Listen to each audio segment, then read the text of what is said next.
बहू। जनक पेशे से एक बहुत अच्छी वकील थी, लेकिन कहते हैं ना, बहू कितनी भी बड़ी तोप क्यों ना हो, सास के सामने तो भीगी बिल्ली ही होती है। अरे जनक, क्या बात है, आज रोटी नहीं मिली अभी तक। ये तेरा कोर्ट नहीं है जो आज फैसला ना हुआ तो कल की तारीख मिल जाए।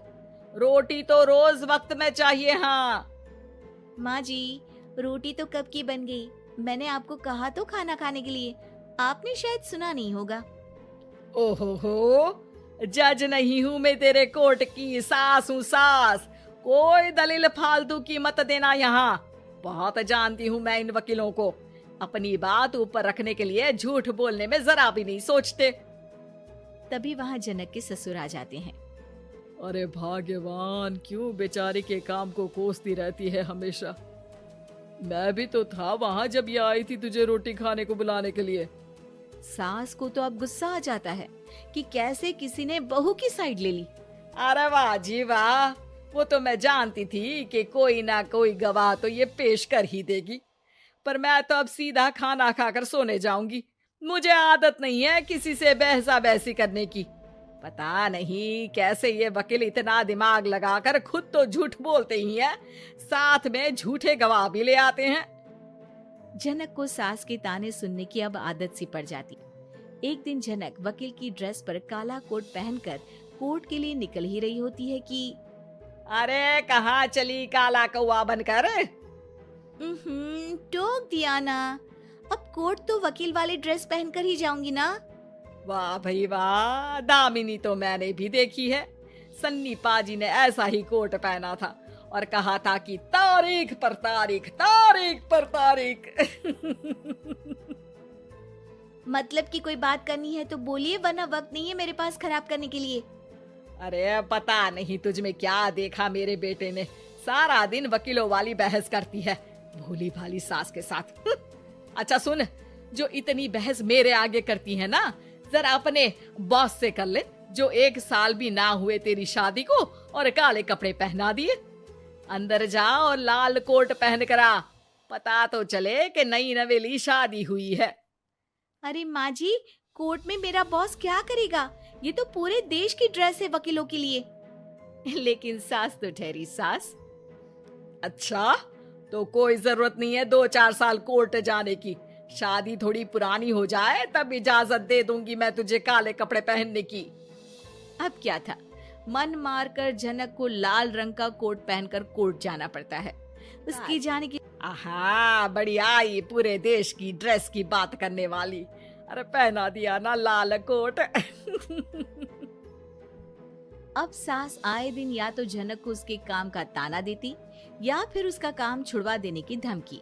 तंग आकर एक दिन जनक पति से कहती है, मैं सोच रही हूँ कि कोर्ट जाना बंद ही कर दूं। अरे क्यों यार, इतना अच्छा करियर है, क्यों छोड़ने की सोच रही हो? अरे लाल रंग का कोट पहनकर जाना पड़ता है। हर बात पर सास ताना देती है कि वकील तेज होते हैं, सवाल जवाब करते हैं, झूठी दलीलें देते हैं। अरे तो ठीक है ना, वो जो कहती है अपनी समझ से कहती है, लेकिन तुमको तो पता है ना कि सच्चाई क्या है। जनक को पति की बात से हौसला मिलता है कि तभी घर पर कुछ लोग आ जाते हैं। अरे आइए पंच साहब, कैसे आना हुआ? अरे भाई साहब, सुना है कि आपकी बहू वकील है। तभी वहाँ सास आ जाती है।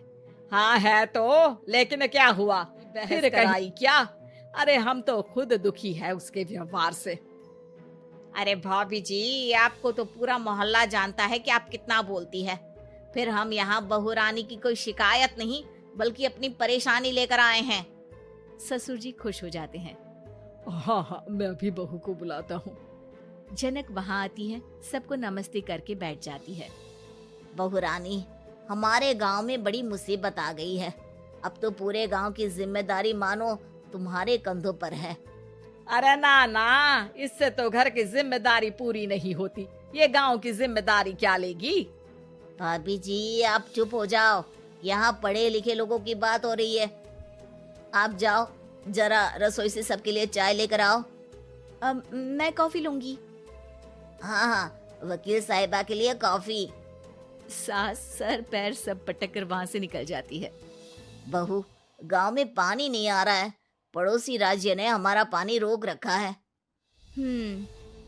इसका मामला तो बड़े कोर्ट में चलेगा पंच जी, लेकिन ऐसा क्यों? वो राज्य हम लोगों से पानी के पैसे मांग रहा है। अब आधे गांव में पानी की सप्लाई खत्म हो गई है बहू रानी। अच्छा पंच साहब, बात गांव की है तो मैं जरूर केस लड़ूंगी। यहाँ एक बार फिर सास की एंट्री हो जाती है।